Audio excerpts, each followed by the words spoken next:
Сәлем проф СММ марафонының қатысушылары. Міне кезекті 3-ші сабағымызға келіп жеттік.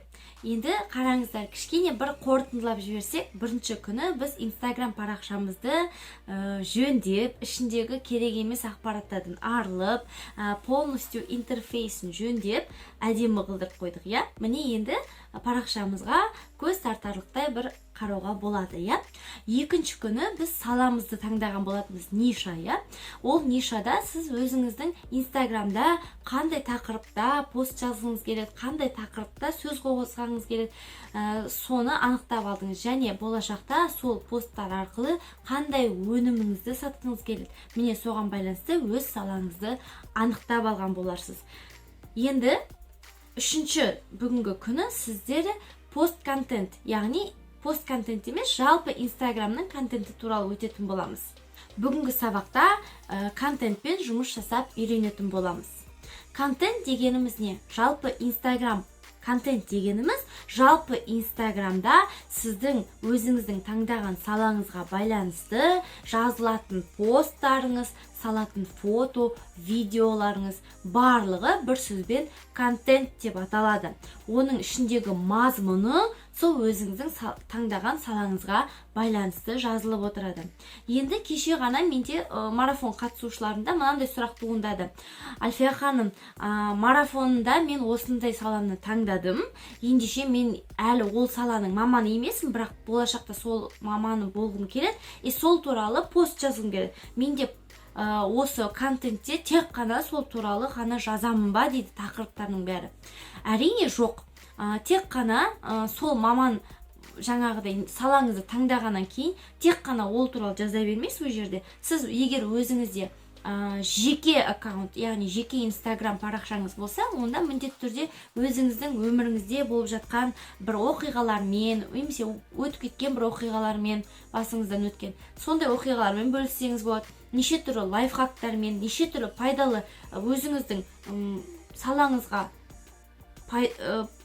байланысты болмаса да, сонымен бөлсе берсеңіз болады. Ол сіздің жеке парақшаңыз болғаннан кейін. Бірақ сіз таңдаған сала бойынша сатылым жасайтын болсаңыз, бір кезде жаңағыдай бір анекдот түрінде жазасыз постты, екінші постта бір пайдалы ақпарат жазасыз, үшінші постыңызда сату постын жазасыз, яғни өз өніміңізге байланысты. Төртінші постта тағы да просто видео саларсыз. Міне осылай өзіңіздің инста парақшаңызды әртүрлендіріп, өзіңіздің разнообразие дейді ғой, әртүрлендіресіз инста парақшаңызды. Енді контенттің не екенін біліп алдық. Енді контентіңіз дұрыс бағытта жүргізілген болса, бұл ең мықты танымал болудың бір инструменті десек те болады. Енді осы Instagram парақшаны жүргізген кезде 3 аса маңызды факторға көңіл бөлуіміз керек. Біріншісі ол тұрақтылық. Тұрақтылық кәдімгідей. Тұрақтылық дегеніміз, мысалы қараңызшы, сіз 8 сағаттық бір жұмысқа орналастыңыз делік. Сіз қайтесіз? Таңертең 9-да барасыз, кешкі 6-да как сол жерден шығасыз. Түскі үзілісі бар дегендей. Және 5 күн барасыз, сенбі жексенбі күні демаласыз. Яғни бір жыл бойына сіз сол 5 күн бойына барып, 2 күн демалып жүруіңіз мүмкін. Тұрақтылық бар ма? Бар. Instagram парақшада да табыс тапқың келсе, сізден де тұрақтылық талап етіледі. Ол қалай десеңіз, қараңыз. Сіз пост жазған кезде бір постты жазып, бүгін бір пост жазсаңыз, 2 аптаға жоғалып кетіп, одан кейін тағы да келіп, қайтадан бір пост жазып, одан кейін 3 күн жоғалып кетіп, қайтадан пост жаз, олай болмайды. Егер де сіз жеке аккаунт, жеке инста парақшаңызды жүргізетін болсаңыз, сізге міндетті түрде минималды түрде күніне бір пост, ал максимально күніне 3 пост салуыңызды кеңес беремін. Енді қаншалықты сіз постты қаншалықты жиілікпен салам деп ойлайсыз? Яғни бұл жерде сіз таңдаған салаңызға байланысты біріншіден. Екіншіден беретін ақпараттарыңызға байланысты. Бірақ неғұрлым жиі, соғұрлым жақсы. Яғни қараңыз, мысалға рекламада көресіздер, иә? Кока-коланың рекламасы өте жиі шығады.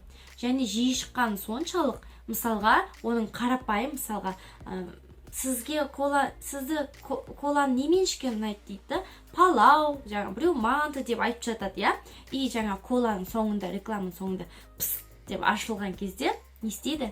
Сіздің еріксіз сол коланы ішкіңіз келіп кетеді, Міне бұл жерде үлкен бір маркетингтік ход жатыр. Енді қараңыздар, енді бізде ондай Coca-Cola сияқты болмасақ та, бірақ сіз өзіңіздің өніміңізді, қызметіңізді Instagram парақшада сату үшін как минималды түрде сіз оқырмандарыңыздың көзіне тұрақты көрініп тұруыңыз керек. Пост арқылы, сторис арқылы, видео арқылы, тағы сол сияқты. Сатылым көзіне көрінген сайын оқырмандарыңыздың біріншісінде мүмкін көре салады, просто мән бермейді. Екіншісінде сізді бір рет естіді, тағы да мән бермейді. Үшіншісінде солай, сөйтіп 7 касание дейді ғой, 7 рет оқырманның көзіне көрінгеннен кейін сізге мән беріп, осы кісі не деп жатыр, не оқып жатыр деп бір рет дұрыстап қараған кезде жақсы бір пост жазсаңыз, мүмкін сол постыңыз оған ұнап қалып, лайк басады. Лайк басқаннан кейін ол астына комментарий жазады, мүмкін тіпті қатты ұнап қалып жатса. Енді тіпті қатты ұнап қалып жатсаңыз, ол оқырман міндетті түрде мына кісі керемет посттары бар екен ғой деп сізге подписаться етеді. Осылайша сіздің оқырмандарыңыз да көбейеді. Міне тұрақтылықтың бір фишкасы осыда болып тұр. Екінші факторы ол уникальность, яғни сіздің ерекшелігіңіз. Мысалға, Instagram парақшаны жүргізген кезде кейбір адамдардың парақшаларын қарасаңыз, бір цветотипті, мысалы цветотипі бір түрлі дегенде бір типті. Мысалға, қараңыз, барлық киімдері қара, немесе бежевый, немесе қызыл түсті араласы бар бір фишкалар тұрады постоянно. Яғни ол өзінің Instagram парақшасын түсіне қарап, әдемілеп отырып фото-контент жасайды, Ол өзінің бір фишкасы. Екінші фишка ол сіз видеолар түсірген кезде мүмкін видеода артыңыздағы фоныңыз бір типті, немесе Инстаграмның түсіне сәйкес бір фиолетовый, розовый, қызыл болуы мүмкін. Міне сол сіздің өзіңіздің фишкаңыз, ерекшелігіңіз. Басқаларға қарағанда сіз бір ерекшеленіп тұруыңыз керек. Цветпен болса да, немесе енді қараңызшы, сіз сияқты мамандар көп. Сіз таңдаған салада сіз сияқты мамандар көп. Бірақ соның ішінен сіздің өзіңіздің солардан бір ерекшеленіп тұратын изюминкаңыз, фишкаңыз болу керек. Міне осы сізде уникальность, ерекшелік деп аталады.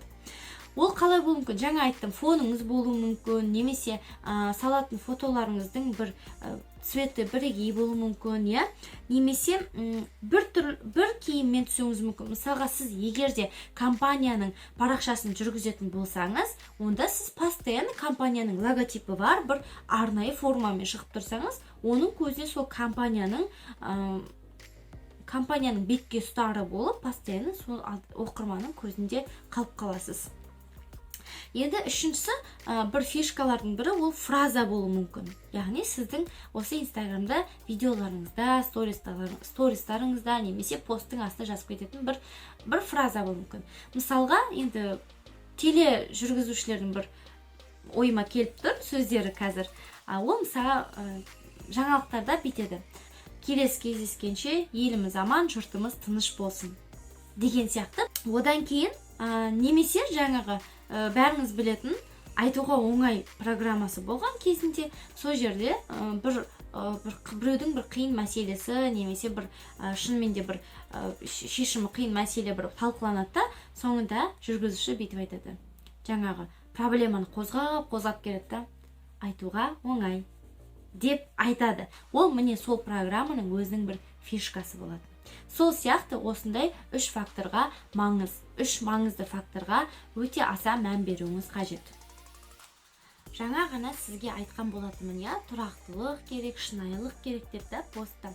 Енді қараңызшы, сіз Google-дан бір ақпарат іздедіңіз, соны зерттедіңіз, сортировка жасадыңыз. Енді сол оққан посттарыңызды, оққан жаңа Google-да тапқан тақырыптарыңызды өзіңіз ойыңызға, санаңыздан бір өткізіп алғаннан кейін, енді соны пост арқылы өзіңіздің сөзіңізбен, өзіңіздің ойыңызбен жазасыз, Енді арғы парақшаның, Инстаграмның арғы бетінде отқан оқырмандарыңызға сіздің сол еңбегіңіз, тәптіштеп отырып жазғаныңыз, одан қалса болмаса сіздің энергетикаңыз, сіздің эмоцияңыз сол пост арқылы постқа сіңеді да, сол оқырманыңызға жетеді ол нәрсе.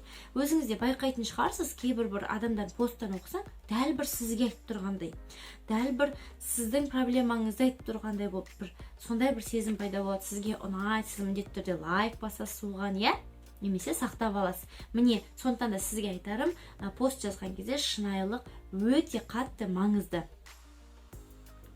Одан кейін енді қараңыздар, қазір Инстаграм контентте екі түрлі контент бар. Ол біріншісі визуалды контент, екіншісі текст контенті. Визуалды контент деп отырғанымыз ол фото, видео. Қазір текст, яғни пост контентқа қараған кезде фото, видео контент өте қатты дамып жатыр. Соған байланысты мобилография, видеография саласы өте қатты дамып жатыр. Ал енді пост контент ол енді как неотъемлемая часть дейді ғой, бір ажырамас бөлік болып қала береді ол. Сондықтан да бүгінгі сабағымыз пост контентке арналып жатыр. Енді видео контент тек қана посттан басқа, постты құр өзін салып қоя алмайсыз, ол міндетті түрде фото мен пост болу керек, иә? Соған байланысты сіздерге айтарым, фотоларыңыз міндетті түрде сапалы болсын деп айтам. Неге десеңіз, кімге ұнайды, егер сіз мысалы біреудің парақшасына кіріп, бұлдырлаған бір сурет көрсеңіз, немесе бұлдырлап бір қисық, қолы дірілдеп түскен бір видео көрсеңіз, ешкімнің оны көргісі келмейді. Сондықтан да сіздерден де требовать ететінім, ол өзіңіздің оқырмандарыңыз сізді қалай көргенін қалайсыз, сондай қылып әдемілеп, качественный, сапалы суреттермен пост жазамыз, жарай ма? Енді сіздерге қазір осы видеоның астында тағы да бір программаны қолдану жөнінде видео берем. Видео нұсқаулық ол жерде InPreview деген бағдарлама болады. Ол жерде сіз өзіңіздің фотоңызды қай күні қай суретті саламын деп өзіңіз жоспар құрасыз. Жоспар құрғаннан кейін бірінші суреттердің бәрін таңдап аласыз ғой. Таңдап алғаннан кейін мынандай болып қалмасын. 3 пост қатарынан селфилатқан біткен өзіңіздің суретіңіз. Бір сурет селфи болсын, бір сурет жаңағы стрит лук дейді ғой, жаңағы көшеде жүріп бітіп қарап қалғандағы әдемі бір суретіңіз болсын. Үшінші сурет мысалға flat-lay деген бар. Flat-lay'ді да түсіндірем. Pinterest программасынан табасыз. Flat-lay, кофе, flat-lay, доброе утро, flat-lay, жаңағы книга, цветы деп іздесеңіз, сіздер байқаған шығарсыздар, көптеген Instagram парақшада өзі түспесе де қол тұрады, жаңағыдай қасында компьютер, кофе суреті бар, немесе гүлдің суреті бар, кітаптың суреті бар, бір жай ғана әдемі качественный суреттер тұрады. Міне соны flat-lay дейміз. Соны да қолдана біліп үйреніңіз. Сондай әдемі, яғни flat-lay'ді да өзінің бір цветотипіне байланысты өзіңіздің салатын фото контентіңізге цветі келе ма деп бәрін келтіріп қараңыздар. Жарай ма? Енді егер де сізге бір қандай да бір идея келмей жатса, өзіңіздің салаңызға байланысты қандай пост жазам, қандай фото салам, не істеймін, қалай десеңіз, онда өзіңіздің конкуренттеріңізді, немесе былайша айтқанда өзіңіздің әріптестеріңізді зерттеңіз. Но это не означает, что сіз сол сияқты бар, сол кафеге барып бүйтіп суретке түсіп, тура сондай шляпа кию деген сияқты емес. Өзіңіздің шынайылығыңызбен қалай суретке түсе аласыз, әдемілеп сондай суретке түсіп, өзіңіздің бір фишкаңызбен қолданыңыз. Енді бір сөзбен айтқан кезде мен сізге бағанадан бері жеткізгім келіп отырған нәрсе, сіз Инстаграмдағы оқырмандарыңызды тек қана фотомен емес, сонымен қатар видео, текстпен де баурап алуыңыз керек. Кстати, қазір Инстаграмның басты мақсаты YouTube'дан асып түсу болып жатыр. Сондықтан да бұрын біз 1 минуттық қана видео салатын болсақ, қазір 1 сағатқа дейінгі видеолармен бөлісе аламыз оқырмандарымызбен. Ол не деген сөз? Сіз өзіңіздің 1 минуттық емес, 1-ден аса минуттарда қамтылған видеода өзіңіз қалай жаңағы 5 минутта как можно, допустим, шапочка тоқи алу деген сияқты бір лайфхактармен бөлісе аласыз. Одан қалса, бұрын мысалға Инстаграм алғаш ашылған кезде мен Инстаграмды алғаш рет 2013-те естіген болатынмын. Сол кезде қасымда подружкам таңғы ас жесе де бүйтіп түсіреді да, соның фотосын салып атады. Жаңа бірдеңке сатып алса да соны түсіреді да, фотоға салады, жаңа Инстаграмға салып атады. Сонда ойлайтын, бұл еріккен қыз ба деп. Сол кездерде Инстаграмда тек қана суретті түсіріп сала салуға болатын еді. Ал қазіргі жағдайда олай емес. Адамдар ондай суреттерден шаршаған. Уже адамдардың жеген, не жеп жатыр, не киіп жатыр, оны көргісі келмейді. Оны и так да қазір стористан көре аламыз. Тез. Ал постта мүмкін сіз кофеңізді ішіп жатқан, мүмкін бір сатып алған креміңізбен бөліскіңіз келеді, бірақ тек қана оның суретін салмай, міндетті түрде оның астына 1-2 сөйлем болса да, бірақ пайдалы, бір астарлы мағынада болса да, бір мотивационный бір сөздер болса да, немесе лайфхак қалай рецепт болса да, бір сурет жазып кетуіңіз керек. Мысалға, әдемі бір тамақ пісірдіңіз, оның суретін сала салмайсыз ғой. Суретін түсірдіңіз, салдыңыз, астына рецептпен бөлісіңіз. Пайдалы болды ма сізге бұл рецепт? Ендеше лайк басыңыз деген сияқты бір сөз жазып кетуіңіз керек. Міндетті түрде ешқашанда сіздерге ескерту, пост салған кезде тек қана сурет салып қою ғана, тексtsiz сурет салып қоюға болмайды. Енді қараңыздар, сіз өзіңіздің нишаңызды, яғни салаңызды таңдадыңыз. Сіз либо блогер, либо эксперт боласыз. Блогер мен эксперттің айырмашылығы қандай? Блогер деп отырғанымыз ол кәдімгі қоғамдық адам. Ол өзінің өмірін бүйтіп ұялмай көрсете береді. Мысалға, бүгін жаңа қайда барды, не істеді, бәрін көрсетіп, жаңа нете береді. Баласының да былығын, қылығын бәрін көрсете алады, иә? Блогермін. Ал егер эксперт, мысалы, сіз мұғалімсіз, немесе бухгалтер, заңгерсіз, иә? Заңгер, мысалға, қалай бөлісе алады өзінің? Заңгер өзінің эксперттілігін Инстаграмда дамыта отырып, клиент тарта алады. Ол қалай? Мысалға, постоянно бір пост жазады. Мысалға, 2020 жылы 1 қаңтардан бастап осындай өзгертулер енгізілді заңға. Сіз егер де, мысалға, микрокредиттік организацияға жем болып қалсаңыз, онда сіз өзіңіздің проценттеріңізді, заңсыз алған проценттерді қайтарып ала аласыз. Мен сізге соны көмектесе аламын, осындай заңға сүйене отырып деп неше түрлі посттар жазасыз. Немесе бухгалтер болсаңыз, сіз постоянно айтасыз, сіз білесіз бе, 2020 жылы 1 қаңтардан бастап біздің минималды зарплатамыз 42.500 теңге болып тағайындалды деген сияқты неше түрлі бір пайдалы ақпараттармен бөлісіп отырасыз. Бұл жерде сіз экспертсіз. Енді ойлаңызшы, сіз бухгалтерсіз, сондай ақпараттармен, маңызды ақпараттармен бөлісіп отырасыз да, и фотоларыңыз сізде қандай болу керек? Ноутбукпен отырған, немесе жаңа офисный стильда сондай болу керек. И сондай фотолар салып кетасыз да, бір мезгілде балаңыздың кашокта отырған суретін салып қойған, енді кішкене епсіз болады, иә? Сондықтан да эксперт өзіңіздің жеке суреттеріңізді бүйтіп сала бере аласыз, бірақ қатты бүйтіп өміріңізде болып жатқан нәрсені араластыра алмайсыз. Сондықтан да осы екі блогер мен эксперттің арасын ажыратып алғаныңыз жөн. Енді қараңыз, пост жазған кезде сізге тағы да бір бөлісерім, мынандай фишкалар болуы мүмкін.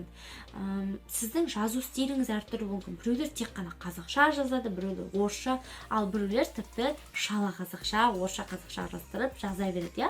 Енді ол өзіңіздің таңдаған стиліңізге байланысты. Ол бір. Екіншісінде өзіңіздің бір фишкаңыз болуы мүмкін. Сәлем, инста достарым деген сияқты бастайсыз, мүмкін. Немесе аяқтаған кезде осы сіздерге алтындарым арнап осындай ақпаратты жаздым, пайдалы болды десеңіз, лайк басыңыз, комментарий қалдырыңыз деп жазасыз. Алтындарым деген сөздің өзі не? Сіздің фишкаңыз. Немесе сен деп сөйлеуіңіз мүмкін, не? Өзіңіздің оқырманыңызға жазған кезде. Немесе тек қана сіз деген сияқты. Енді сізге айтарым, қазір тағы да бір маңызды ақпаратым бар.